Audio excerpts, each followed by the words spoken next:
Right now, it's like the perfect storm. Stocks are in a bear market, bond rates are low, and interest rates are almost non-existent. Zero is non-existent? I mean, seriously, what are the other options out there right now, Dolph? Well, that's where you have to come into play. I mean, the Fed is cutting interest rates, making it painfully clear how worried it is that this virus pandemic is going to hurt the economy, along with similar moves by other central banks around the world have pushed long and short-term treasury bonds yield is low. Bank savings accounts are like 0.001. So, I mean, we have an article that we wrote. Wade Paffu, I think is his name. Fowl, yes. Fowl, excuse me. He's a professor at the retirement income at the American College of Financial Services. That is a mouthful.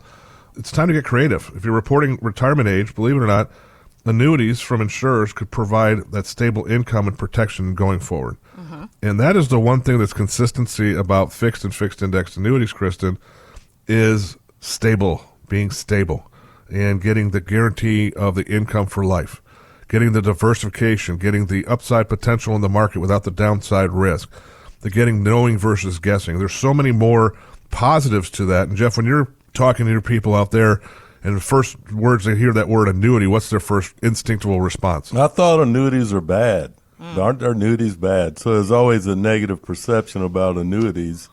And unfortunately, it's due to marketing. I mean, there's a substantial amount of marketing from a number of individuals that leads people to believe, without understanding annuities, that they're automatically bad. And quite honestly, we agree with Mr. I Hate Annuities on several fronts. I mean, there are annuities out there that we wouldn't recommend either. But the general perception is that annuities are not good for everyone. Okay. Yeah, they're broken down in different categories, and it's not a one-size-fits-all. It's like your shoe size, Kristen, is different than everybody else in the office when you're in the office. And everybody likes to drive different cars and stuff like that for what they're looking for. And annuities, are you looking for the annuity for growth potential without downside? Are you looking for it to create income stream for life? Or are you looking for this thing to bypass probate and pass on to your beneficiaries? It's not a one-size-fits-all. That's why, I mean, we represent over 31 different companies as independents.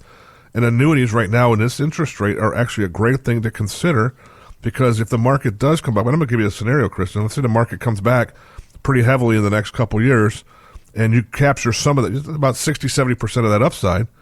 But then again, something happens in 3-4 years ago, it goes down. It goes down again. As Arnold Schwarzenegger would say, it goes down. And if it goes down and you're staying right where you're at, you don't have to change your plans for retirement. What is wrong with a scenario like that? Yes, you're not getting all the upside, but you're not taking the downside risk at the same time. That's what annuities can provide for you.